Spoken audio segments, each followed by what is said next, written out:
अरे बापरे, लग्न मंडपात नवरदेव, चक्क मुलगीच. कानावर विश्वास नाही बसला ना. पण हे घडतंय बरं का, आणि तेही आपल्या शेजारी. पाकिस्तानात फेक वेडिंगचं पेव फुटलंय.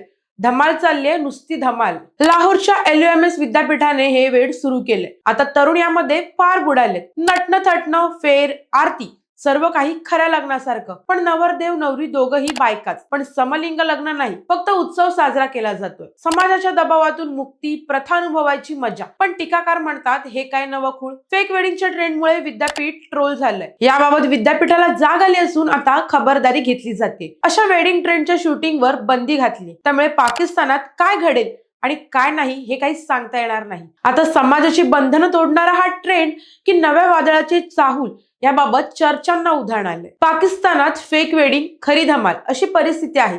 तेव्हा एकाच मंडपात दोन नवरदेव, तेही महिला दिसल्या तर आश्चर्य वाटून घेऊ नका.